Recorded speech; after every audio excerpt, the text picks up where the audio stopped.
तो आज हम लोग शुरू करने वाले हैं क्लास 12 का जो एक पोयम है जिसका नाम है कीपिंग क्वाइट, जिसके पोएट का नाम है पैबलो नेरुदा।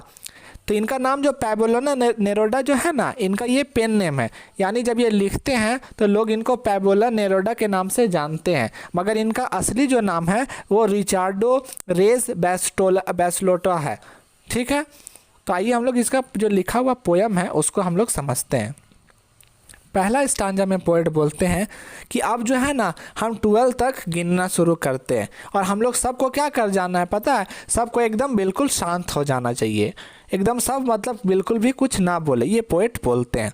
नेक्स्ट स्टांजा में पोएट बोलते हैं और उसके बाद फिर क्या होगा ना, जो पूरा पृथ्वी है यानी पूरा पृथ्वी का फेस है उसमें बिल्कुल भी कोई भी भाषा नहीं बोला जाएगा और उस वक्त जो है ना हम लोग सब बिल्कुल शांत हो जाएंगे। कितने देर के लिए? 1 सेकंड के लिए। उसके बाद फिर बोलते हैं हम लोग कोई भी अपने आर्म को नहीं हिलाएंगे, मतलब ना हाथ हिलाएंगे ना या किसी से लड़ाई करेंगे, ये कहने इनका मतलब है।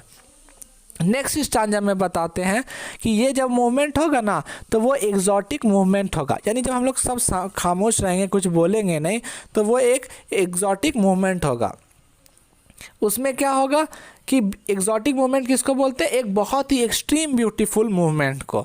और उसमें क्या होगा, बिना कोई हल्ला नहीं होगा, ना ही कोई इंजन चलेगा, यानी कोई साउंड प्रोड्यूस नहीं होगा, मतलब सब पूरे दुनिया बिल्कुल एकदम शांत होगा और हम लोग क्या होंगे, सब कोई एकदम साथ में होंगे। और ये जो एक मूवमेंट आएगा ना, जब सडन स्ट्रेंजनेस, यानी ये ऐसा मूवमेंट होगा जबकि पूरा दुनिया का जो इंसान है वो आपस में एक ह्यूमैनिटी का बॉन्ड बनेगा। उसके बाद आगे बोलते हैं कि जो फिशरमैन है ना, यानी जो मछुआरे हैं ना, जो ठंडे समुद्र में जाके मछलियों को पकड़ रहे हैं, वो भी मछली पकड़ना छोड़ दें और उनको जो वहाँ के वेल है यानी सारे मछलियाँ हैं उनको हार्म पहुँचाना छोड़ दें। उसके बाद बोलते हैं जो समुद्र किनारे जो नमक निकालते हैं, जो लोग नमक बनाते हैं, वहाँ पे काम करने वाले लेबर्स हैं, वो भी नमक को निकालना छोड़ दें और अपना जो दुखा हुआ हाथ है यानी जो चोट आ गया नमक में काम करते करते, उनका जो हाथ जख्मी हो गया, उसको अपने हाथ को देखें और उसको ठीक करें। मतलब वहाँ पर वो किसी को कुछ काम अभी करने नहीं बोल रहे हैं। उसके बाद नेक्स्ट पैरा में बोलते हैं कि जो लोग ग्रीन वार कर रहे हैं, ग्रीन वार यानी जो मतलब पेड़ को काट रहे हैं और नेचर के साथ खिलवाड़ कर रहे हैं, उनको बारे बोल रहे हैं कि वो जो नेचर से लड़ाई कर रहे हैं ना वो करना बंद कर दे। और आगे बोलते हैं कि गैस के साथ लड़ाई करना बंद कर दे, आग के साथ लड़ाई करना बंद कर दे, यानी जो एक देश दूसरे देश पे हमला करता है, आपस में लड़ाई करता है, वायलेंस करता है, उसको ना करे। उसके बाद फिर बोलते हैं कि क्योंकि ये इससे क्या होता है कि जब हम लोग लड़ाई करते हैं तो विक्ट्री विथ नो सर्वाइवर होता है, मतलब ये एक ऐसा जीत है जिसमें कोई जिंदा ही नहीं रहता है, मतलब वार करने वायलेंस के खिलाफ बोल रहे हैं पोएट।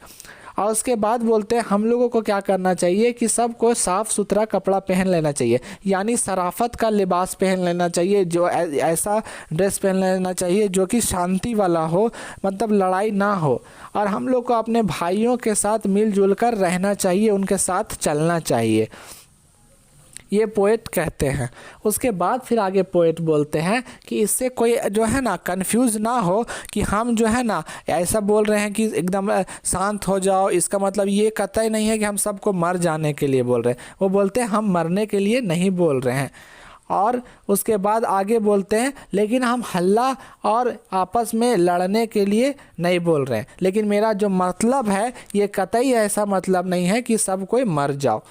उसके बाद बोलते हैं कि हम लोग जो है ना सिंगल माइंडेड हो चुके हैं। सिंगल माइंडेड मतलब होता है सेल्फिश हो जाना, जो अपने बारे में सोचते हैं। तो वो बोलते हैं हम लोग सिंगल माइंडेड हो चुके हैं, तो हम लोग को क्या चाहिए ना कि अब जब शांत हम लोग हो जाएंगे तो जब एकदम चुप्पी पूरे दुनिया में फैल जाएगा तो हम लोग दूसरों के बारे भी कुछ सोच पाएंगे और जो हम लोग में जो बुराई है ना वो धीरे धीरे इससे निकलेगा। वो बोलते हैं जो इसी मूवमेंट की वजह से निकलेगा और हम लोग अपने आप को भी समझ पाएंगे। और हम लोग फिर आगे बोलते हैं कि इसका कतई मतलब ये नहीं है कि फिर यहाँ शांत होने के लिए बोला गया, तो इसका ये मतलब नहीं है कि हम लोग जो है ना मर जाएंगे, मतलब मौत से किसी को डरना नहीं चाहिए, क्योंकि मेरा मतलब मौत नहीं है।